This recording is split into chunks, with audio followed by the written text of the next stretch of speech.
ಮಾಜಿ ಸಂಸದ ಜಿಎಂ ಸಿದ್ದೇಶ್ವರ ಅವರಿಗೆ ಲೋಕಸಭಾ ಚುನಾವಣೆಯಲ್ಲಿ ಜಿಲ್ಲಾ ನಾಯಕರಿಂದ ಹಾಗೂ ರಾಜ್ಯ ನಾಯಕರಿಂದ ಆದ ಮೋಸದ ಬಗ್ಗೆ ಹೇಳಲು ಕೋರ್ ಕಮಿಟಿಗೆ ಹೋಗಿದ್ದೆವು ಎಂದು ಶಾಸಕ ಬಿಪಿ ಹರೀಶ್ ಹೇಳಿದರು. ಸುದ್ದಿಗಾರರೊಂದಿಗೆ ಮಾತನಾಡಿದ ಅವರು, ರಾಜ್ಯಾಧ್ಯಕ್ಷರ ಬದಲಾವಣೆ ವಿಚಾರದ ಬಗ್ಗೆ ಯಾವುದೇ ಚರ್ಚೆ ನಡೆದಿಲ್ಲ. ನಮ್ಮ ಹೋರಾಟ ಮಾಧ್ಯಮದ ಮೂಲಕವಲ್ಲ, ಪಕ್ಷದ ಚೌಕಟ್ಟಿನ ಒಳಗೆ ನಮ್ಮ ಕೆಲಸವನ್ನು ನಾವು ಮಾಡುತ್ತೇವೆ ಎಂದರು. ಕಳೆದ 2 ತಿಂಗಳಿಂದ ರಾಷ್ಟ್ರೀಯ ಶಿಸ್ತು ಸಮಿತಿಯಿಂದ ನನಗೆ ನೋಟಿಸ್ ಬಂದಿದ್ದು, ಮಾಧ್ಯಮದ ಮೂಲಕ ಪಕ್ಷಕ್ಕೆ ಯಾವುದೇ ಮುಜುಗರ ಆಗುವ ರೀತಿ ನಾವು ನಡೆದುಕೊಳ್ಳುವುದಿಲ್ಲ ಎಂದರು. ರೇಣುಕಾಚಾರ್ಯ ಉಚ್ಚಾಟನೆ ಮಾಡುವಂತೆ ಒತ್ತಾಯ ವಿಚಾರಕ್ಕೆ ಸಂಬಂಧಿಸಿದಂತೆ ಮಾತನಾಡಿದ ಅವರು, ನರೇಂದ್ರ ಮೋದಿ ಹಾಗೂ ಅಮಿತ್ ಶಾ ಅವರಿಗೆ ವಿದೇಶದ ಮಾಹಿತಿ ತಿಳಿದುಕೊಳ್ಳುವಂಥ ಆಸಕ್ತಿ ಇದೆ. ಇನ್ನು ಇಂಥ ಸಣ್ಣ ಪುಟ್ಟ ವಿಚಾರದ ಬಗ್ಗೆ ಎಲ್ಲವೂ ಅವರಿಗೆ ಗೊತ್ತಿದೆ ಎಂದರಲ್ಲದೆ, ಶೀಘ್ರದಲ್ಲೇ ಒಳ್ಳೆಯ ಸುದ್ದಿ ಅಮಿತ್ ಶಾ ಹಾಗೂ ನರೇಂದ್ರ ಮೋದಿ ಅವರು ಕೊಡುತ್ತಾರೆ ಎಂದರು. ರೇಣುಕಾಚಾರ್ಯ ಲೋಕಸಭಾ ಚುನಾವಣೆಯಲ್ಲಿ ಕಾಂಗ್ರೆಸ್ನಿಂದ ಹಣ ಪಡೆದ ಆರೋಪದ ವಿಚಾರಕ್ಕೆ ಸಂಬಂಧಿಸಿದಂತೆ ಪ್ರತಿಕ್ರಿಯಿಸಿದ ಅವರು, ಈ ಬಗ್ಗೆ ಎಲ್ಲ ಮಾಹಿತಿ ಕೇಂದ್ರ ನಾಯಕರಿಗೆ ಗೊತ್ತಿದೆ, ಸೂಕ್ತ ಸಮಯದಲ್ಲಿ ಸರಿಯಾದ ನಿರ್ಧಾರ ತೆಗೆದುಕೊಳ್ಳುತ್ತಾರೆ ಎಂದರು.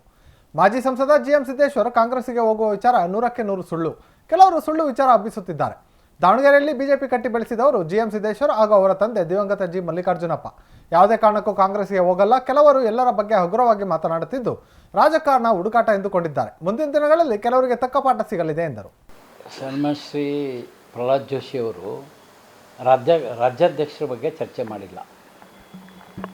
ಕೆಲವಾರು ಜಿಲ್ಲೆಗಳಲ್ಲಿ ಲೋಕಸಭೆ ಚುನಾವಣೆಯಲ್ಲಿ ಆದಂಥ ವ್ಯತ್ಯಾಸಗಳ ಬಗ್ಗೆ ಸರಿದೂಗಿಸ್ತಕ್ಕಂಥ ಕೆಲಸವನ್ನು ಸನ್ಮಾನ್ಯ ಜೋಶಿ ಅವರು ಸದಾನಂದ ಗೌಡರು ಮಾಡಿದ್ದು.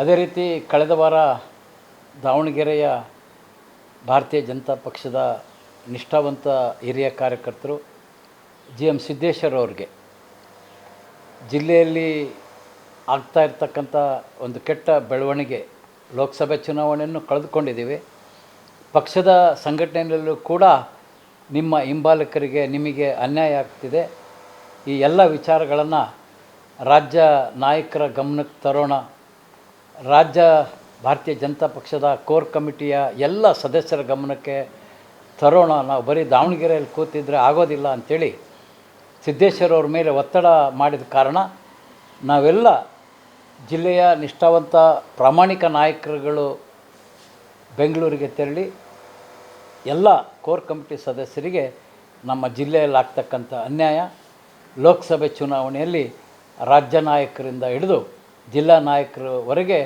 ಮಾಡಿರ್ತಕ್ಕಂಥ ಮೋಸದ ವಿಚಾರವನ್ನು ಅವ್ರ ಗಮನಕ್ಕೆ ಹಾಕಲಿಕ್ಕೆ ನಾವು ಹೋಗಿದ್ವಿ. ಆ ವಿಚಾರವಾಗಿ ಪ್ರಹ್ಲಾದ್ ಜೋಶಿ ಅವರು ಸದಾನಂದ ಗೌಡರು ಉಳಿದವ್ರನ್ನ ಕರೆಸಿ ಅವ್ರ ಜೊತೆ ಚರ್ಚೆ ಮಾಡ್ತಕ್ಕಂಥ ಕಾರ್ಯ ಮಾಡಿದ್ದಾರೆ ವಿನ ರಾಜ್ಯಾಧ್ಯಕ್ಷರ ಬಗ್ಗೆ ಯಾವುದೇ ವಿಚಾರ ನಿನ್ನೆ ನಡೆದಂಥ ಸಭೆಯಲ್ಲಿ ನಡೀಲಿಕ್ಕೆ ಸಾಧ್ಯ ಇಲ್ಲ ಅಂತಕ್ಕಂಥದ್ದು ನನ್ನ ಅಭಿಪ್ರಾಯ.